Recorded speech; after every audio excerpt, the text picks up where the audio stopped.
Hallelujah, praise the lord. ದೇವರ ಪರಿಶುದ್ಧ ನಾಮಕ್ಕೆ ಸ್ತೋತ್ರವಾಗಲಿ. ಈ ರಾತ್ರಿ ವೇಳೆಯಲ್ಲಿ ಪ್ರಾರ್ಥನೆ ಮಾಡಿದ ರೀತಿಯಲ್ಲಿ ಒಂದು ಹಾಡಿನ ಮುಖಾಂತರ ದೇವರ ನಾಮ ಮಹಿಮೆ ಹೊಂದುತ್ತೆ. ಪ್ರಾರ್ಥನೆ ಮಾಡಿ ಒಂದು ವಾಕ್ಯವನ್ನು ತೆಗೆದುಕೊಳ್ಳೋಣ. ಮತ್ತಾಯನ ಬರೆಸುವ ವಾರ್ತೆ 7ನೇ ಅಧ್ಯಾಯ 24ನೇ ವಚನದಿಂದ. ಇದು ಎಲ್ಲರಿಗೆ ಗೊತ್ತಿರುವಂಥ ವಾಕ್ಯವಾಗಿದೆ. ಆದುದರಿಂದ ಈ ನನ್ನ ಮಾತುಗಳನ್ನು ಕೇಳಿ ಅವುಗಳಂತೆ ನಡೆಯುವನು ಬಂಡೆಯ ಮೇಲೆ ಮನೆಯನ್ನು ಕಟ್ಟಿಕೊಂಡು ಬುದ್ಧಿ ಉಳ್ಳವನ ಮನುಷ್ಯನಾಗಿ ಹೋಲುವನು. ಹಾಲೆಲೂಯ. ಯೇಸುಸ್ವಾಮಿಲಿ ಹೇಳ್ತಾರೆ, ಈ ನನ್ನ ಮಾತುಗಳನ್ನ ಕೇಳಿ ದೇವರ ಆಜ್ಞೆಗಳನ್ನು ತೆಗೆದುಕೊಂಡು ವಾಕ್ಯವನ್ನು ಓದಿಕೊಂಡು ಪ್ರಾರ್ಥನೆ ಮಾಡಿಕೊಂಡು ನಿತ್ಯ ಜೀವಕ್ಕಾಗಿ ಯಾರು ಸ್ಥಿರವಾಗಿ ನಿಲ್ಲುತ್ತಾರೋ ಅವರು ಬಂಡೆಯ ಮೇಲೆ ಮನೆ ಕಟ್ಟಿದ ರೀತಿಗೆ ಹೋಲಿಕೆ ಆಗಿದೆ ಪ್ರಿಯರು. ಇಲ್ಲಿ ಕೇಳಿ ಇಲ್ಲಿ ಬಿಟ್ಟು ಅವರಿಗೆ ಇಲ್ಲಿ ಅನ್ವಯಿಸಲ್ಲ ಈ ವಾಕ್ಯ. ಅದರಂತೆ ಜೀವಿಸ್ತಾರಲ್ಲ, ಪ್ರತಿ ದಿವಸವೂ ನಮ್ಮ ದೇಹ ಮಲಗುವುದು, ಆತ್ಮ ಯಾವಾಗಲೂ ದೇವರನ್ನ ಆರಾಧಿಸಬೇಕು. ಹಾಲೆಲೂಯ. ಎಷ್ಟೋ ಸಲ ನಿದ್ರೆಗೆ ಜಾರಿದಾಗಲೂ ನಮ್ಮ ಅಂತರಂಗವನ್ನ ದೇವರ ಸ್ತುತಿ ಮಾಡುವುದು ನಾವು ಕೇಳುತ್ತೇವೆ ಪ್ರಿಯರೇ. ಪಕ್ಕನ ಎಚ್ಚರಿಕೆ ಆದಾಗ ನಮ್ಮ ಆತ್ಮ ಆರಾಧನೆ ಮಾಡುವಂಥದ್ದು ಎಷ್ಟೋ ಸಲ ಅನುಭವಗಳಾಗಿದೆ. ಅದಕ್ಕೆ ದೇವರು ಹೇಳ್ತಾರೆ, ಬಂಡೆಯ ಮೇಲೆ ಮನೆ ಕಟ್ಟುವ ರೀತಿಯಾಗಿ ನೀವು ಹೋಲಿಕೆ ಆಗ್ತೀರಿ ಎಂಬುದಾಗಿ. ಹಾಲೆಲೂಯ. ಹಾಗೆ ಬುದ್ಧಿಯುಳ್ಳ ಮನುಷ್ಯನಿಗೆ ಹೋಲುವನು. ಕಟ್ಟಿದ ಮೇಲೆ ಮಳೆ ಸುರಿಯಿತು. ಏನೋ ಮನೆ ಕಟ್ಟಿದ ಮೇಲೆ ಮಳೆ ಸುರಿಯಿತು. ಹಾಲೆಲೂಯ. ಹಳ್ಳಗಳು ಬಂದವು, 4 ಕಡೆಯಿಂದ ಗಾಳಿ ಬೀಸಿ ಮನೆಗೆ ಬಡಿಯಿತು. ಆದಾಗ್ಯೂ ಅದು ಅಸ್ಥಿವಾರ ಬಂಡೆಯ ಮೇಲೆ ಇದ್ದದರಿಂದ ಅದು ಬೀಳಲಿಲ್ಲ. ಹಾಲೆಲೂಯ.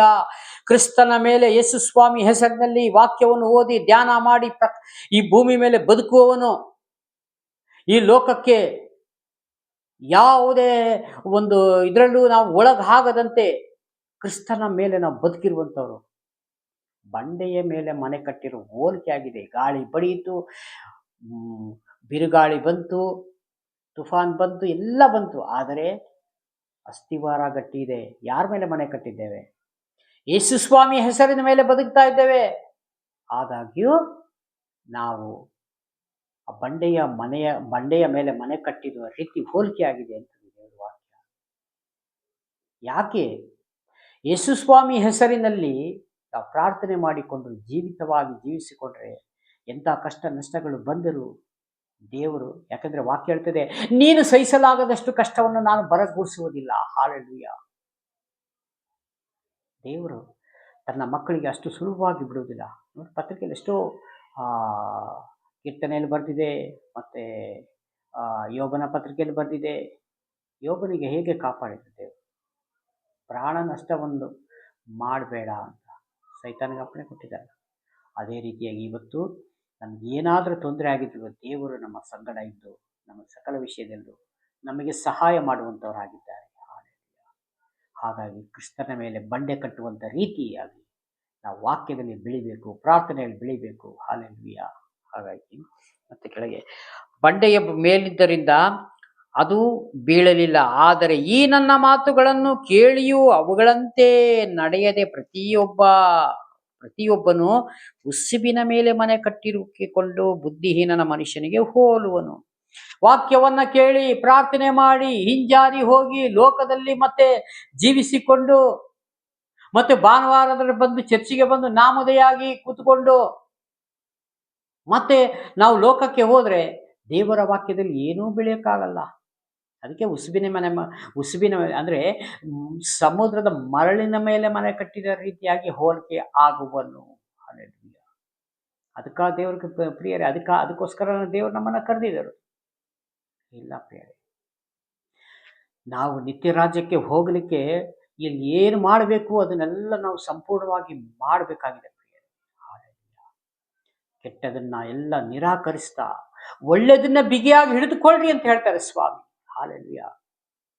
ಯಾಕಂದ್ರೆ ನಾವು ಯಾರು ಒಳ್ಳೆಯವರಲ್ಲ ಪ್ರಿಯರೇ, ಒಳ್ಳೆಯವರು ಎಂಬುದಾಗಿ ಯೇಸು ಸ್ವಾಮಿ ಮಾತ್ರವೇ. ಹಾಲೆಲೂಯ. ನಾವೆಲ್ಲ ಅವರ ವಾಕ್ಯವನ್ನ ಕೇಳಿ ನಡೆಯಕ್ಕೆ ನಾವು ಪ್ರಯತ್ನ ಪಡ್ತಾ ಇದ್ದೇವೆ. ಹಾಗಾಗಿ ಒಂದೊಂದು ದಿವಸ ವಾಕ್ಯವನ್ನು ತೆಗೆದುಕೊಂಡು ಧ್ಯಾನ ಮಾಡುವಾಗ, ನಾಳೆ ದೇವರೇ, ನಾಳೆ ದಿವಸ ಇವತ್ತಿನ ಮುಗೀತು, ನಾಳೆ ದಿವಸ ಸ್ವಾಮಿ ನಮ್ಮ ಕುಟುಂಬವನ್ನು ನಿಮ್ಮ ಕರಗಳಲ್ಲಿ ಒಪ್ಪಿಸ್ಕೊಳ್ತೀನಿ, ದೇವರೇ ನೀವು ನಡೆಸಿರಿ ಸ್ವಾಮಿ ಎಂಬುದಾಗಿ ಪ್ರತಿ ದಿವಸವೂ ತಮ್ಮ ತಮ್ಮ ಕುಟುಂಬಗಳನ್ನೆಲ್ಲ ದೇವರ ಕರಗಳಲ್ಲಿ ಒಪ್ಪಿಸಿಕೊಡಿ ಪ್ರಿಯರೇ. ಯಾಕಂದರೆ ದೇವರ ನಡೆಸುವಿಕೆ ಇದೆಯಲ್ಲ, ಭಾರಿ ಚೆಂದಾಗಿರುತ್ತದೆ, ಭಾರಿ ಅದ್ಭುತವಾಗಿರ್ತದೆ. ಹಾಲೆಲೂಯಾ. ಹಾಗಾಗಿ ನಾವು ಬಂಡೆಯ ಮೇಲೆ ಮನೆ ಕಟ್ಟುವ ರೀತಿಯಾಗಿ ಬದುಕಬೇಕೇ ಹೊರತು ಉಸುಬಿನ ಮೇಲೆ ಅಲ್ಲ. ಹಾಲೆಲೂಯಾ. ಹಾಗಾಗಿ ಓಡುವನು, ಕಟ್ಟಿದ ಮೇಲೆ ಮಳೆ ಸುರಿಯಿತು, ಹಳ್ಳಗಳು ಬಂದವು, 4 ಕಡೆಯಿಂದ ಗಾಳಿ ಬೀಸಿ ಮನೆಯ ಮೇಲೆ ಬಡಿಯಿತು, ಆಗ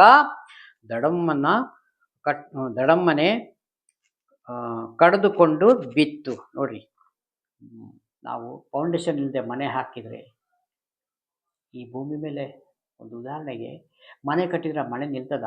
ನಿಲ್ಲುವುದಿಲ್ಲ. ಹಾಗೆ ಕ್ರಿಸ್ತನ ಹೆಸರಿನಲ್ಲಿ ನಾವು ಬದುಕಿಕೊಂಡು ವಾಕ್ಯವನ್ನು ಅನುಸರಿಸಿದರೆ ಮಾತ್ರ ನಾವು ಬಂಡೆ ಮೇಲೆ ಮನೆ ಕಟ್ಟಿದ್ದೇವೆ. ಇಲ್ಲಾಂದರೆ ನಾವು ಪ್ರಾರ್ಥನೆ ಮಾಡಿದ್ದು ವೇಸ್ಟು, ಚರ್ಚಿಗೆ ಹೋಗಿದ್ದು ವೇಸ್ಟು, ಕಾಣಿಕೆ ಹಾಕಿದ್ದು ವೇಸ್ಟು, ಅನೇಕ ಪ್ರಾರ್ಥನೆ ಕೂಟಗಳಲ್ಲಿ ಹೋಗೋದು ವೇಸ್ಟ್, ಎಲ್ಲ ವ್ಯರ್ಥ ವ್ಯರ್ಥ ವ್ಯರ್ಥ. ಪ್ರಸಂಗಿ ಪುಸ್ತಕದಲ್ಲಿ ಹೇಳ್ತದೆ, ಪ್ರತಿಯೊಬ್ಬ ಮನುಷ್ಯನು ಮಾಡುವಂಥ ಕೆಲಸವೆಲ್ಲ ವ್ಯರ್ಥ. ಯೇಸು ಸ್ವಾಮಿ ನಾವು ಮುಂದುಗಡೆ ಇಟ್ಟುಕೊಂಡು ಮಾಡುವಂಥ ಕೆಲಸ ಇದೆಯಲ್ಲ, ಅದು ಮೆಚ್ಚುವಂಥ ಕೆಲಸ ಆಗಿದೆ. ದೇವರನ್ನು ಬಿಟ್ಟು ಮಾಡುವಂಥ ಕೆಲಸ ಎಲ್ಲ ವ್ಯರ್ಥ. ಹಾಗಾಗಿ ಯೇಸು ಈ ಮಾತುಗಳನ್ನು ಕೇಳಿ ಮುಗಿಸಿದ ಮೇಲೆ ಆ ಜನರು ಗುಂಪುಗಳನ್ನು ಆತನ ಉಪದೇಶವನ್ನು ಅತ್ಯಾಶ್ಚರ್ಯಪಟ್ಟು, ಯಾಕೆಂದರೆ ಆತನು ಅವರ ಶಾಸ್ತ್ರಿಗಳಂತೆ ಉಪದೇಶ ಮಾಡದೆ ಅಧಿಕಾರವಿದ್ದಂತೆ ಉಪದೇಶವನ್ನು ಮಾಡುತ್ತಿದ್ದನು. ಹಾಲೆಲೂಯಾ. ಶಾಸ್ತ್ರಿಗಳಿದ್ದರೂ ದೇವರಿಗೆ ಕೊಟ್ಟಿರುವಂಥ ಅಧಿಕಾರ, ಹಾಲೆಲೂಯಾ, ಮನುಷ್ಯನು ಕಲ್ಪಿಸಿದ ರೀತಿಯಾಗಿ ಅವರು ಮಾಡಲಿಲ್ಲ. ಅವರು ಪರಲೋಕದ ಒಂದು ಶಕ್ತಿಯ ಮೇಲೆ ಯೇಸು ಸ್ವಾಮಿ ಆ ರೀತಿಯಾಗಿ ಅವರು ಉಪದೇಶ ಮಾಡ್ತಿದ್ರು ಅಂತ ಹೇಳ್ತದೆ. ಹಾಲೆಲೂಯಾ. ನೋಡಿ, ಅಧಿಕಾರವಿದ್ದಂತೆ, ದೇವರಿಗೆ ಅಧಿಕಾರ ಇದೆ. ಹಾಲೆಲೂಯಾ. ಅಧಿಕಾರ ಇದ್ದಂತೆ ನಾವು ಉಪದೇಶ ಮಾಡ್ತಾ ಇದ್ದೇನೆ. ಅದೇ ರೀತಿಯಾಗಿ ಆ ಉಪದೇಶವನ್ನ ಕೇಳಿ ಅದರಂತೆ ಜೀವಿಸುವವನೇ ಬಂಡೆಯ ಮೇಲೆ ಮನೆ ಕಟ್ಟುವುದಕ್ಕೆ ಹೋಲಿಕೆ ಆಗಿದೆ. ಹಾಲೆಲೂಯಾ. ನಮ್ಮನ್ನು ನಾವು ಹೆಚ್ಚಾಗಿ ಕರ್ತನ ಕರಗಳಲ್ಲಿ ಒಪ್ಪಿಸಿಕೊಟ್ಟು ನಮ್ಮ ಮುಂದಿನ ದಿನಮಾನಗಳಲ್ಲಿ ಇನ್ನೂ ಬೆಳಿಬೇಕಾಗಿದೆ. ಏಕೆಂದರೆ ಕ್ರಿಸ್ತನು ಬರೋ ತನಕ, ಯೇಸು ಸ್ವಾಮಿ ಬರೋ ತನಕ, ಇಲ್ಲ ಹೋದರೆ ನಮ್ಮ ಆಯುಷ್ಕಾಲ ಮುಗಿಯೋ ತನಕ ದೇವರನ್ನು ಬಿಡಬಾರದು.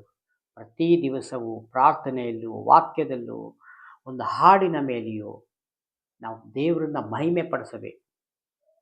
ಅದೇ ಕ್ರಿಸ್ತನ ಜೀವಿತ. ಹಾಗಾಗಿ ಯಾವತ್ತೋ ಹೋಗಿ ಯಾವತ್ತೋ ಬಂದು ಇಲ್ಲ, ಆ ಥರಕ್ಕೆ ದೇವರು ನಮ್ಮನ್ನು ಕರೆದಿಲ್ಲ. ಅದಕ್ಕೆ ಲೋಕದಿಂದ ನಿಮ್ಮನ್ನು ಬೇರ್ಪಡಿಸಿದ್ದೀನಿ ಅಂತ ಹೇಳ್ತಾರೆ ಸ್ವಾಮಿ. ಹಾಗಾಗಿ ನಾವು ಲೋಕದಲ್ಲೇ ಇದ್ದೇವೆ, ಆದರೆ ಲೋಕದಿಂದ ನಿಮ್ಮನ್ನು ಬೇರ್ಪಡಿಸಿದ್ದೇನೆ, ನನಗಾಗಿ ನಿಮ್ಮನ್ನು ನೇಮಿಸಿದ್ದೇನೆ, ನನಗೋಸ್ಕರ. ಯೇಸು ಸ್ವಾಮಿಗೋಸ್ಕರ ಬದುಕಬೇಕು. ಯೇಸು ಸ್ವಾಮಿ ಹೆಸರು ಹೇಳ್ಕೊಂಡು ಈ ಲೋಕ ಬಿಡಬೇಕು. ಹಾಲೆಲೂಯಾ. ಅದಕ್ಕಾಗಿ ನಮ್ಮನ್ನು ಕರೆದಿದ್ದಾರೆ. ಈ ಕೊಟ್ಟಂಥ ವಾಕ್ಯ ಸಂದೇಶಕ್ಕಾಗಿ ಸ್ತೋತ್ರ. ಚಿಕ್ಕ ಪ್ರಾರ್ಥನೆ ಮಾಡಿ ಮುಕ್ತಾಯ ಮಾಡೋಣ. ಪ್ರೀತಿ ಸ್ವರೂಪನಾದ ದೇವರೇ, ರಾಜನೇ ಯೇಸು ಸ್ವಾಮಿ, ನಿಮಗೆ ಮಹಿಮೆ ಆಗಲಿ. ಸ್ತುತಿಗಳ ಮಧ್ಯೆ ವಾಸ ಮಾಡುವ ತಂದೆ, ರಾತ್ರಿ ವೇಳೆ ಕೊಟ್ಟಂಥ ಸಮಯಕ್ಕಾಗಿ ಸ್ತೋತ್ರ. ವಿಡಿಯೋ ಮುಖಾಂತರ ನೋಡುತ್ತಾ ಪ್ರತಿಯೊಂದು ಸಹೋದರ ನೆನೆಸಿ ನಿಮ್ಮ ಕರಗಳಲ್ಲಿ ಒಪ್ಪಿಸ್ಕೊಡ್ತೀನಿ ಸ್ವಾಮಿ. ಎಲ್ಲ ಆಶೀರ್ವದಿಸಿ ಬಲಪಡಿಸಿ ಯೇಸು ನಾಮದಲ್ಲಿ ತಂದೆ. Praise God. God bless you. ದೇವರೆಲ್ಲರನ್ನೂ ಧಾರಾಳವಾಗಿ ಆಶೀರ್ವದಿಸಿ. ಆಮೇಲೆ.